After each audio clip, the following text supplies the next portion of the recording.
Bienvenue sur la chaîne Somouche. Aujourd'hui, on va parler de mouches de début de saison et notamment la mouche qui va bien avec l'apéro, c'est Kevin. Les olives! Les olives, eh bah oui! Parce que à l'ouverture en général, il y a toujours une période où on va trouver quelques petites éphémères olives sur l'eau. Et figurez-vous que c'est une mouche qu'il faut utiliser même toute la saison. Et je vais vous montrer un montage très simple, très efficace et surtout un montage qui est recoiffable sur l'eau pour imiter les différents stades d'éphémères.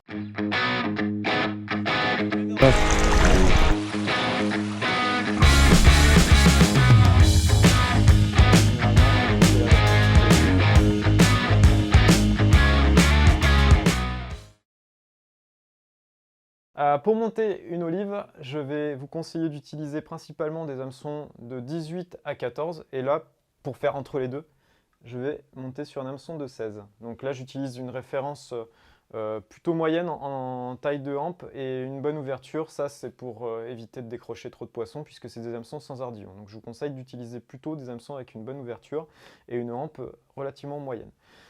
Pour monter cette mouche, je vais utiliser, pour les cercles, on peut utiliser donc, du coq. Là, ici, c'est un coup de coq gris. On voit que les plumes brillent bien. Ça, c'est intéressant pour faire les cercles. Petite excentricité, c'est une oreille de chevreuil de Lozère. Là, je remercie mon pote Romain qui a gentiment séché cette oreille. Qui n'est pas vegan. Ah non, il n'est pas vegan lui. Je crois qu'en Lozère, ils sont élevés au saucisson les gens. Et j'utilise aussi un dubbing super fin. Alors là, j'ai une boîte qui est pratique puisque du coup, j'ai toutes les couleurs de dubbing super fin en tronc. Et je peux l'emmener en voyage avec moi. Donc j'ai un twister, j'ai ma soie de montage olive prête à utiliser, une paire de ciseaux bien entendu, une aiguille à dubbing, ça peut toujours servir, un finisseur de nœuds tubulaire, ça c'est pratique quand on n'est pas forcément un monteur aguerri, et puis une petite brosse qui va me servir à ébouriffer mon dubbing.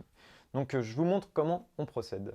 Alors la soie de montage, généralement on a tendance à l'enrouler toujours un peu près, oh là là, cascade, on recommence.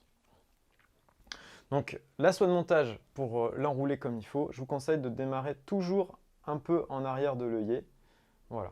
Donc là, on se réserve un peu de place, c'est pour finir la tête et éviter d'avoir un œillet qui soit obstrué par les fibres. Je vous montrerai tout à l'heure. Pour les cercles, donc on va choisir une plume de coq. Généralement, on utilise rarement les hacles qui sont très hauts sur le cou de coq. Et c'est des bonnes plumes pour faire des cercles, puisqu'en général, les fibres sont bien droites et bien brillantes. Voilà.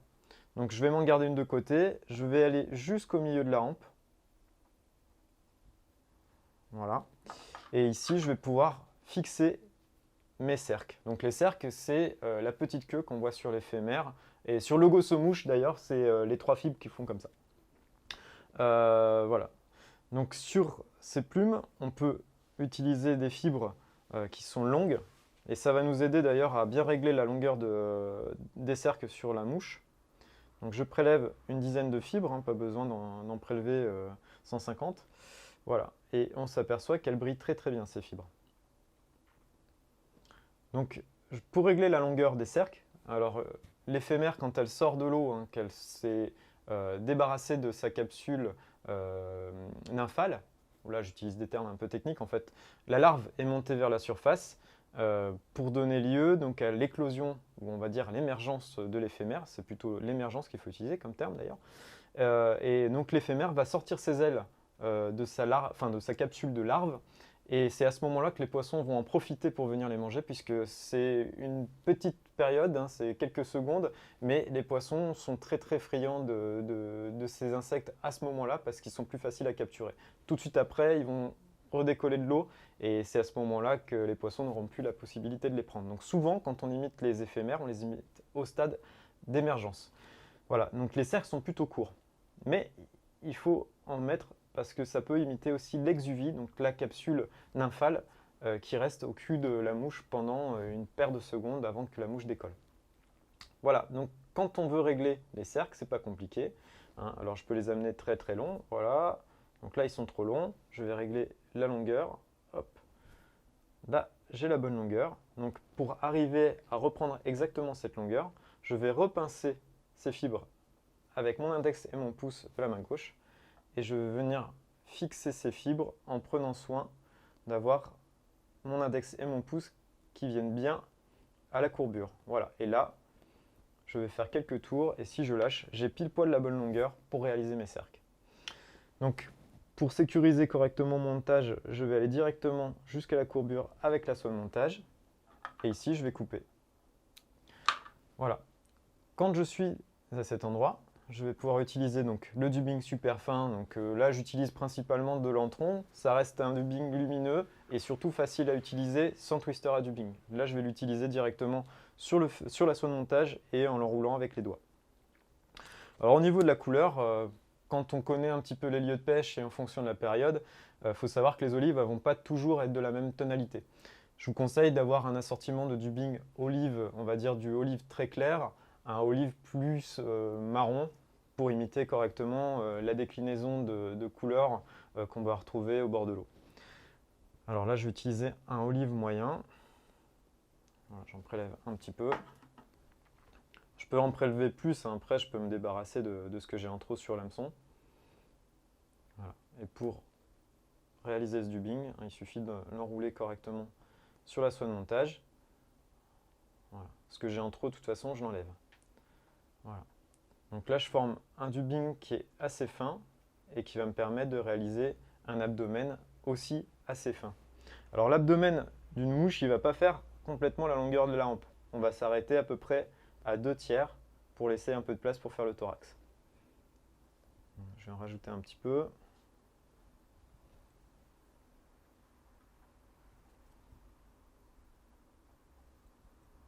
Voilà.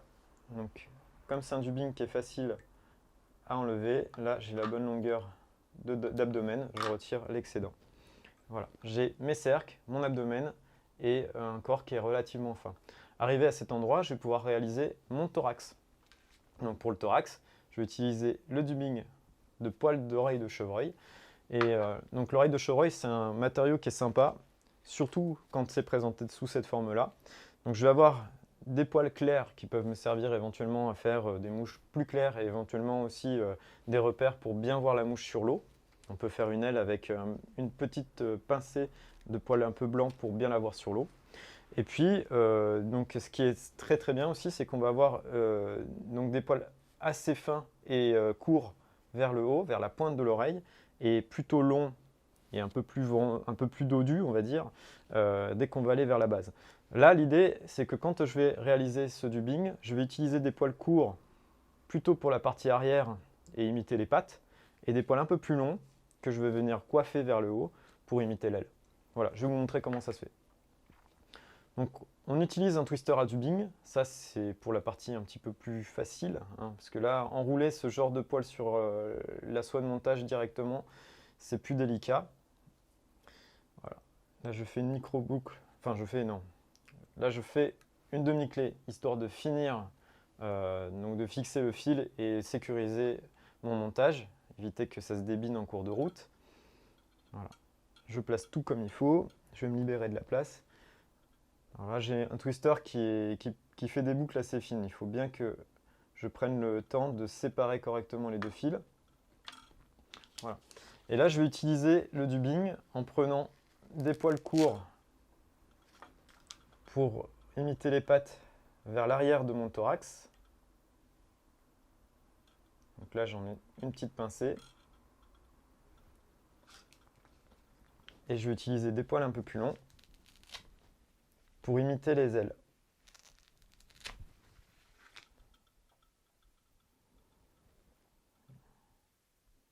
Donc je viens repincer ces poils dans ma boucle à dubbing.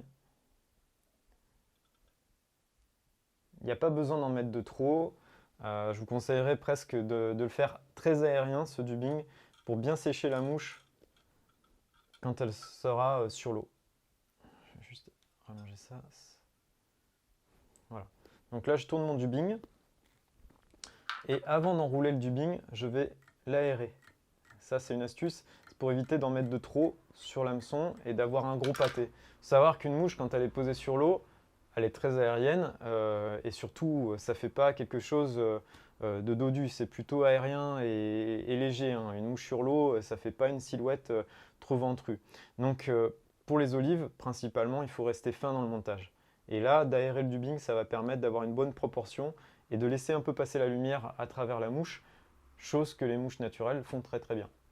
Voilà, donc j'enroule le dubbing. Alors, petite astuce aussi au niveau de l'enroulement du dubbing, on recoiffe toujours les poils vers l'arrière de manière à dégager la partie qui est entre le dubbing déjà enroulé et l'œillet, et d'avoir donc une silhouette qui se forme toute seule.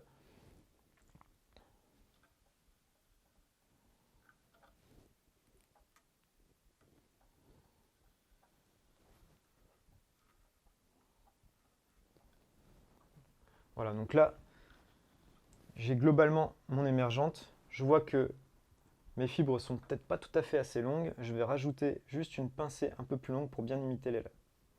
Donc ça, c'est une astuce que je vous donne. Si vous voyez que votre dubbing n'est pas tout à fait comme vous le souhaitez, bah, c'est pas compliqué. Tant qu'on a encore un peu de place, on peut se permettre de rajouter quelques poils en cours de route.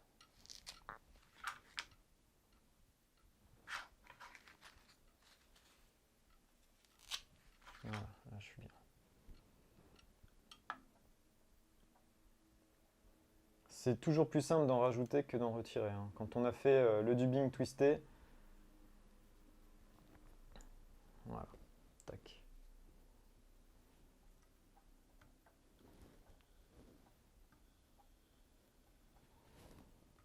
Voilà, là je suis vraiment très très bien au niveau des proportions.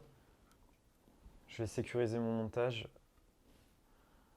en bloquant ma boucle dubbing.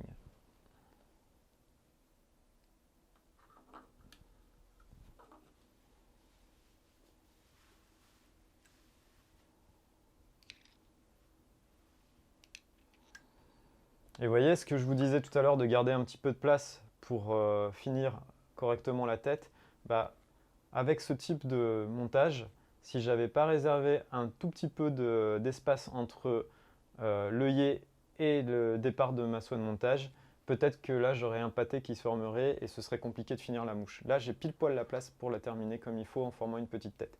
Donc j'utilise le finisseur de nœud tubulaire, ce qui va me permettre de ramener éventuellement quelques poils vers l'arrière et de bien dégager la tête. Ça, c'est la petite astuce que je vous donne aussi pour éviter de galérer quand vous êtes au bord de l'eau avec une mouche dont l'œillet est bouché. Alors bouché par rapport à du vernis, mais ça peut être aussi le dubbing qui reste coincé dans l'œillet. Alors ça, c'est le pire. Surtout quand il est recollé avec de la glu. Voilà. Et là, j'ai ma tête qui se forme bien. On peut aider avec les ongles pour bien ramener le fil comme il faut en position. Je coupe tout d'un coup. Voilà. Et une fois que j'ai fait ça, je peux rajouter une petite goutte de glu si je souhaite consolider le montage. En général, quand on a fait déjà plusieurs demi-clés, ça ne sert à rien. La mouche est suffisamment solide. Alors ce montage, il a été mis au point sur la dune Hayek avec mon pote Louis-Jean, avec qui on se tirait gentiment la bourre au moment où les poissons gobaient. Et il y avait des moments où quand ça gobait, c'était vraiment méchant. Il y en avait partout. On aurait dit des dauphins. Et donc cette mouche nous a permis de prendre pas mal de poissons sans s'amuser à réimperméabiliser la mouche, sans avoir à ressortir les flacons de gel et compagnie, parce qu'il suffisait de la sécher gentiment avec soit un amadou ou alors avec un bout de sopalin, pourquoi pas. Et donc de pêcher très très vite et de prendre un maximum de poissons, puisque l'objectif c'était d'en prendre plus que le copain. Voilà. Et cette mouche avec ce poil de chevreuil, ce poil d'oreille de chevreuil, elle est intéressante parce qu'on peut la recoiffer en fonction de ce que les poissons viennent manger. Donc si les poissons, on voit qu'ils sont vraiment sous la pellicule et que ça fait juste une bulle, bah, on va essayer de former donc, une mouche qui s'aplatit bien sur l'eau, qui reste vraiment dans la pellicule, qu'on va pouvoir engluer même avec la salive. Ou alors quand les insectes sont plus hauts sur l'eau et que les poissons viennent vraiment ramasser les olives qui sont posées sur l'eau en train de se sécher les ailes, bah, je ramène tous mes poils de chevreuil vers le haut. Je peux les coiffer éventuellement avec le gel imperméabilisant.